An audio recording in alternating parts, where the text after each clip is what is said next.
Hey guys, Desolator Magic here, and Chapter 3 of the Rivals of Ixalan storyline is out, so let's do it! Looks like we're starting this story from Huatli's point of view, so concentrate really hard and pretend that you're a pretentious douchebag who loves poetry. Oh, not to mention a hipster and a one-trick pony when it comes to magic. If I recall, Angrath and her kind of didn't get along, and they got in a fight, and then they're like, oh look, Orazca, and started running. So then she's like, Aztec 911, stop right there. And he's like, So she summons a dinosaur, and the dinosaur is obviously a lot faster than both of them. The dinosaur goes in for some kind of weird slide tackle maneuver or something. I'm not really sure what they're getting at with this. All I know is I'd like to see it. So then out of nowhere, Tishana comes out of the forest with a bunch of merfolk behind her, and she's like, hey, Huatli, what's up? And she's like, hey, what up? And then Huatli asks, is our agreement off then? Which I couldn't tell you what their agreement was. That was like 100 years ago. And then, of course, it says Tishana shook her head. Now, whether she shook her head yes or no, I guess is up to the reader. Good job, author. Good job. But Tishana finally says something that makes sense. Now that the city is awoken, it is a beacon others intend to assemble, drawn by its light, much as you are, little moth. So apparently the, confusing cloaking spell anti-navigation countermeasures that were around Orazca keeping anybody from finding it turned off when it awoke, which partially explains somewhat of some things that were going on, but not completely. Then we get some mysterious thing. Apparently Huatli's had a headache for some time now, and Tishana's like, wow, you don't look so good. And Huatli's just like, the closer I get to the city, the more my head hurts. So she's probably going to take one step into Orazca, her head's just going to blow, just completely explode. So then because Tishana can never just say something, like say a sentence or make a statement or converse with a person at a basic level, she says, you and the pirate drift on similar currents. What do you see when you glimpse beyond our veil? And Angrath, who, if you haven't noticed, is basically me, says, my chain in your face. And then Huatli's like, shut up, and makes the dinosaur hold him down harder, I guess. I don't know, whatever. And then Huatli's like, I hear tales of other worlds. So in other words, she's like, yeah, I'm a planeswalker. And then Tishana's like, oh, well, we're going to make sure that you can go visit them. Because that's what the merfolk want to do, is destroy or turn off the immortal sun. That's totally their mission. So then Huatli's like, Angrath, you're kind of a douche. So I'm going to travel with Tishana because we had a deal first. Bye-bye. So as she leaves, she tells the dinosaur to keep stepping on him with his giant foot for 30 minutes. That's right, Angrath got put in detention. You can tell who wrote this story chapter. Orazca was magnificent, a packed cityscape of shining walls and immense carvings. Huatli had wondered if it would feel like coming home, but it felt instead like visiting a distant relative. It was familiar, yet alien, a place for her, and yet not where she ought to be. That sounds wonderful, and I'm sure you are proud of yourself for writing it, but what does it actually mean? I mean, it sounds lovely, but what does it mean? Literally, what does that mean in the story? What does that have anything to do with the history of Orazca? Why would she logically be feeling that? Is she telepathic? Is she reincarnated? Or are you just writing it because it sounds cool? This is kind of writing a scene from an 8th grader. Oh, and I kind of buried the lead on this one. They arrived at Orazca. All right, countdown till Huatli's head explodes, or she has some kind of stroke or aneurysm, or I don't know what's going on. So they got there in time to see the vampire black smoke above the main spire of Orazca, so that's where we are chronologically in the story. As that means Comena got thrown out the window already. Oh man, somebody needs to animate that. Oh my god, I didn't think they'd actually write this.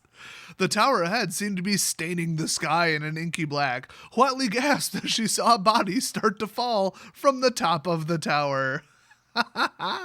And Tishana said, no, in all caps with an exclamation mark, but I'm going to translate that to, Kumena got thrown out the window. What a dick. So Tishana actually cast a really powerful long distance spell with a massive gust of wind that popped up and stopped him from falling, and then let him fall gently onto the ground into a pile of leaves that she had assembled, because all those trees in Orazca. That makes sense. A lot of leaves fall off the trees in jungle areas too. That's super common. Well, that's all a big shame because I really wish Kumena was dead. So they all run up to Kumena, which, of course, once again, requires them to make it through the maze of Orazca in an astonishingly short amount of time compared to how they described it and how it looks in the artwork. So Kumena's, injured, but all right, I guess. And they're like, okay, Kumena, who's in the tower? And he's like, crap, it's damn vampires. So Tashana just turns to Huatli and she's like, fight the vampires now, determine who owns the city later. And she's like, all right. Because you guys know the old saying, the frenemy of my enemy is my merfolk. Hey guys, guess what? Suddenly, a distant noise caught their attention. In the grim overcast, she could just barely see a motley group racing towards the tower. I wonder who that could be. Well, there's a siren. There's a woman clinging to an armful of weathered canvas. I wonder if the pirates are there, and they're going to just basically turn this into, I'd say, a giant Hunger Games. There wasn't really teams for that. Now, if you're wondering if those little blue monkey-looking goblins were totally awesome, one of them is waving a sword longer than himself in the air and running around like a crazy person, screeching, "We want sun, we want sun." So the answer is yes. So they're like, crap, pirates, and they run up the tower to try to go take it over. So I don't even understand this. So Huatli's running up the stairs with her, and it says, she's breathing heavy and her heart's pounding, and it says as they climbed higher and higher, she became more and more aware that she might not make it back home alive. Do some cardio once in a while, sister. My God, fatty. Guys, I'm not going to make it up these stairs alive. I trained as a warrior, but apparently I suck at anything physical. For the record, I didn't mention this, but she rode a dinosaur the whole way here. Oh, by the way, we've got a bit of a Lord of the Rings situation here, except they should not have taken the eagles into Mordor. There's like 9 reasons why they shouldn't have. But I'm just throwing it out there. They mentioned that some members of the Sun Empire were scouts and that they rode on pterodactyls. Okay, so yeah, I'm just going to take a wild guess they can fly faster than a raptor running through the jungle. Maybe not, actually. I would think, but I'm not 100% sure. Huatli, why didn't you just fly directly to Orazca, you moron? So they get to the giant door with the lock, but it's already unlocked and open, so obviously Vraska and Jace were already inside at some point, and Tashana just yells, "Villains," and then runs in. That was super not emotional. Villains! So she chucks in her jade totem that was like the big giant elemental that she was actually using to like ride through the forest on before, and then like summons it with the other hand like it's some kind of crazy elemental grenade, which sounds totally awesome. And Huatli's, a complete space cadet. She's looking around. She's like, wow, my ancestors really were good at architecture. Like, no joke. That's what she's doing. And then it says, Huatli snapped back to the present. Marvel later. Kick the vampires out now. How poetic and well thought out from the warrior poet. Do you guys think that the entire rest of the Sun Empire are this dumb? Because I'm starting to feel like they are. Now, this doesn't make sense, okay? Remember how Kumena and the 2 vampires were like, oh crap, I doubt I can unlock this door. So they like went around the back and climbed up through like a window opening or something like that. So they were like 1 floor above the main area. But when they stood on the disc in the middle of the floor, they could control the immortal sun. Okay, I thought I had the structure down, except it says, well, they walked in through the door, like the locked door. So they're in the lower chamber where Azor should be, and Jace and Vraska. And nope, it says in the middle of the room was a disc embedded in jade in the floor. The disc was about as wide as Huatli was tall, and it glowed a chilly white blue under the feet of a menacing conquistador. But they're not in that room. And second vampire, I don't know which is which. One of them's Vona, one of them's, who cares, is guarding her with a staff. Vampires don't have blunt stab proficiency. That's ridiculous. Oh, Vona's, I guess, the one standing on the disc, because she says, I am Vona, Butcher of Magan. My card is awesome. Buy it and put it in your deck. And the immortal sun belongs to the Legion of Dusk. And then, of course, it says Huatli recognized her as the sweaty vampire from the jungle. I don't know why that's funny, but it is. Also, by the way, there's no way in hell that vampires sweat. No way. They wouldn't even have a reason to. Oh, if they get too hot, will it overheat and destroy the enzymes in their circulatory system? I don't think it will. So Huatli looks down at the disc that she's standing on. She's like, oh, that's probably the immortal sun. Cool. And finally she says something sensible, which is exactly what I was thinking. She says, they put it in the floor? So like 1 second after Vona gets done saying, I'm Vona, Butcher Magan, the sun belongs to us, rawr, she gets blindsided by the giant elemental that got summoned, which is hilarious.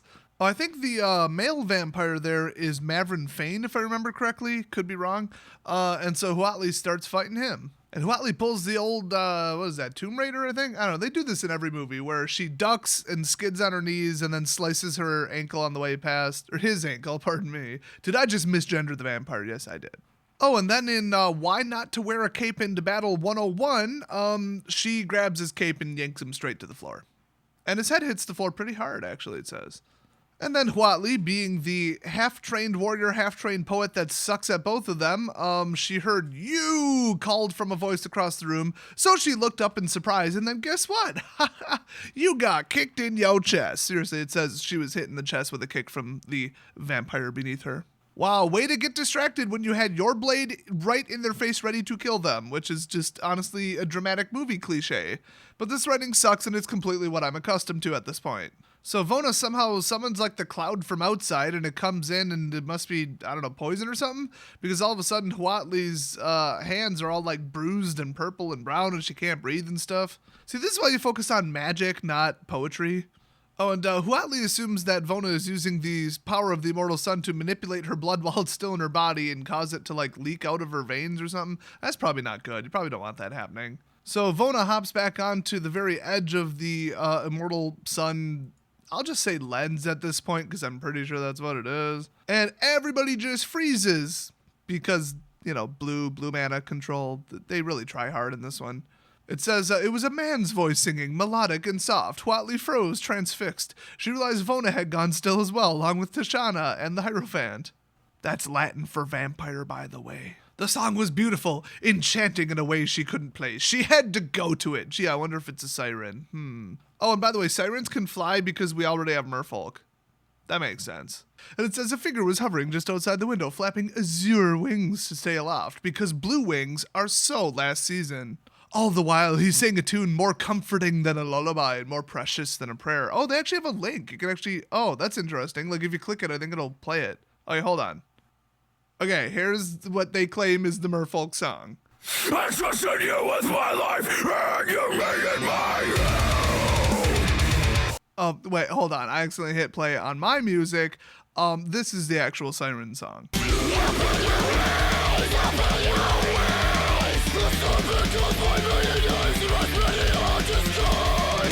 No, wait, hold on. That's not it. I don't know why it keeps playing the wrong tracks, everybody. Let's try it a third time.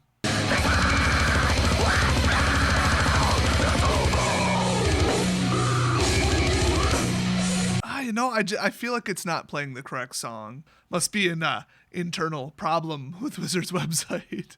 Oh, by the way, that third one was a female vocalist because we're all about equality in the MTG community. And also because Krista Cameron has mad vocals. And so it says Vona, Tishana, and the Hierophant, which Vona is one, that's an odd way to phrase it, were making their way forward, jostling to get closer to the miraculous song, which once again sounds exactly like...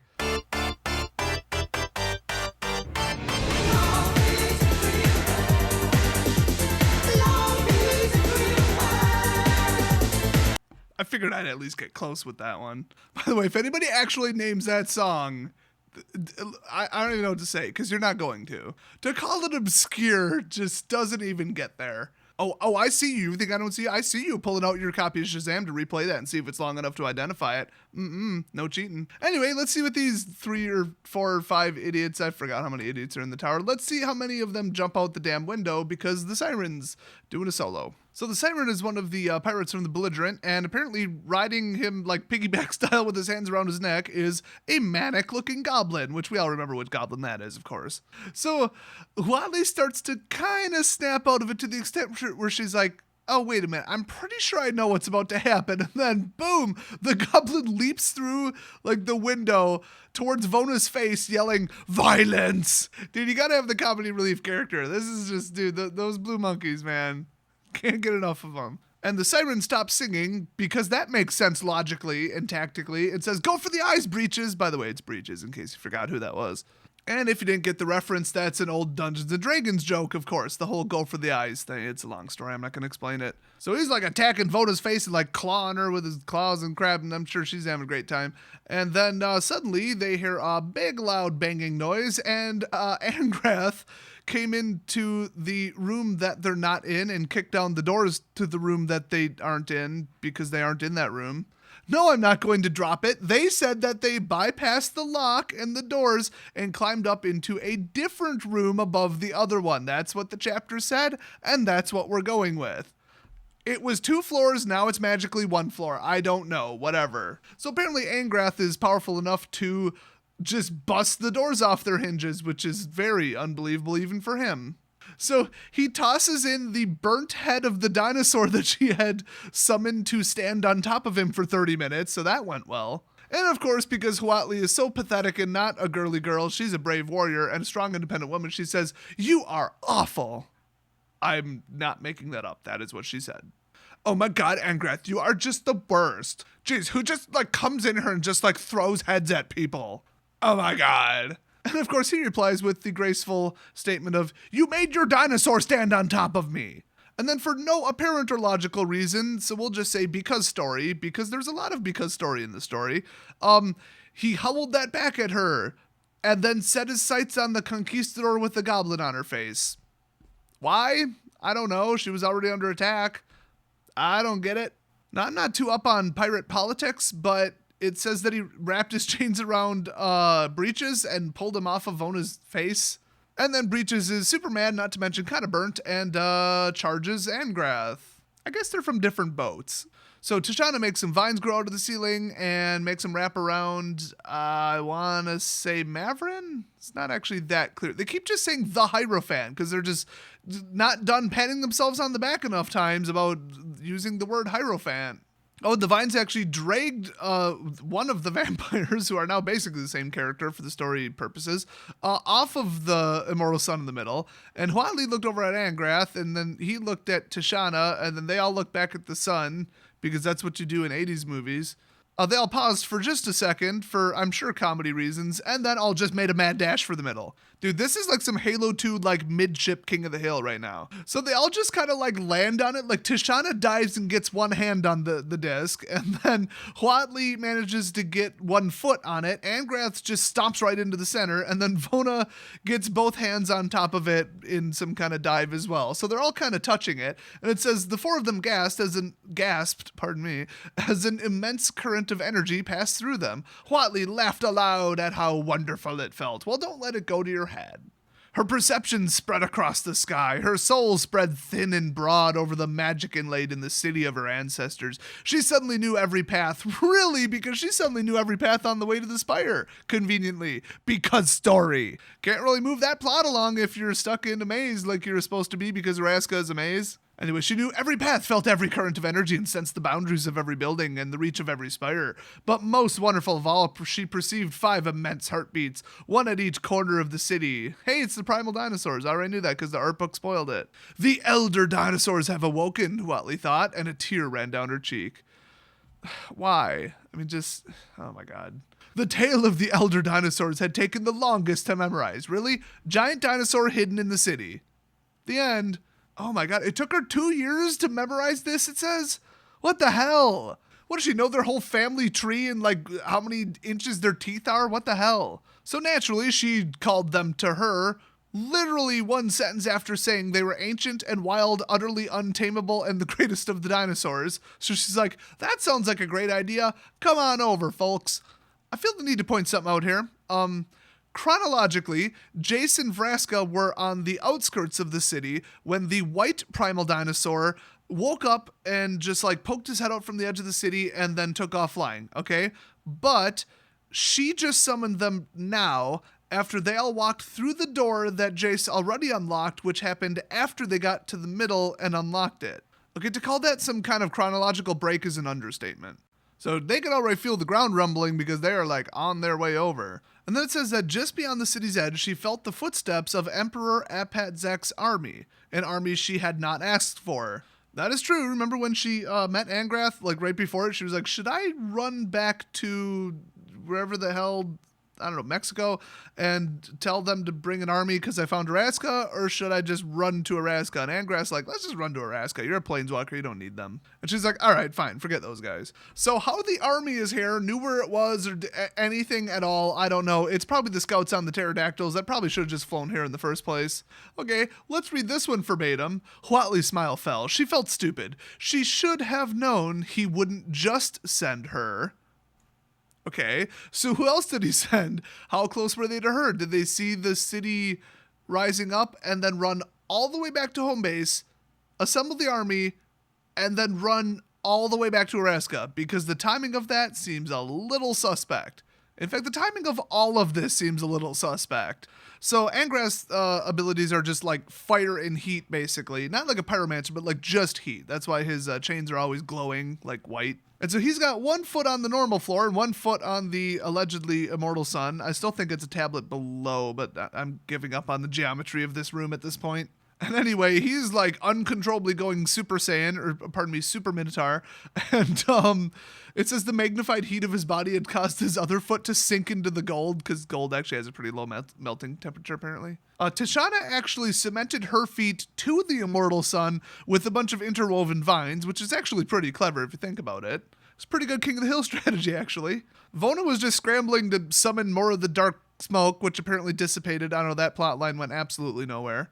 It says each of them readied a weapon, and their eyes darted from person to person, like they were trying to like figure out who to attack first. So it's a 4-way John Woo standoff. Oh wait, John Woo showdown, I think is the term. I don't know. All I know is John Woo didn't direct or write this pile of shit. So Huatli's like, who do I attack first? Vona was exhausted and could be easily disposed of. Tishana briefly glanced at her, but Huatli hadn't read her intent. Angrath was seething, as always. I'd target him first. Actually, screw the vampire. I hate Vona. The siren and the goblin breeches stood on the outside, clearly wanting the others to battle it out so that they could swoop in like pirates, like the pirates they were. Smart. See, the pirates are the smart ones. And the other vampire apparently is still stuck to, it says the wall now, even though it was the floor earlier, with vines, because vines are awesome. So Huatli crouches to attack, and then she kind of like, makes like a little look and a nod at Tishana, and Tishana's like, yeah, let's take out Vona. And so they both are about to pounce on Vona, and then suddenly the siren and goblin both gasped. They looked at each other with wide, confused eyes. And Breaches says to Malcolm, the siren, by the way, oh, you heard Jace too? And everybody's like, Jace? And Huatli's like, wait a minute, the telepath guy? I'll be honest with you, I forgot they even met. And I don't remember how. And the siren nodded, afraid. There was a pregnant pause. I'm not even going to ask what that is. Crappy, needlessly flowery writing is what it is. And it says, and then the floor gave out beneath them. I told you, I told you. It's a 2-floor building. How the hell did they all get to the upper thingy? Because Jace walked in and said, oh, there's a circle in the ceiling. And they went in through the doors, okay? Everybody else went in through the doors, and somehow they're on the 2nd floor. I am never, ever, ever, ever, ever, ever going to get over this. All right, this is getting like super long, and we're like halfway through this chapter, legit. So this is going to be part B to this one. And so hit that subscribe button and patiently wait for me to still not be over it by the time I record that one. Oh, and special thanks goes out to the authors who completely managed to screw up the geometry of the Spire of Orazca. Allow me to sing you the song of my people.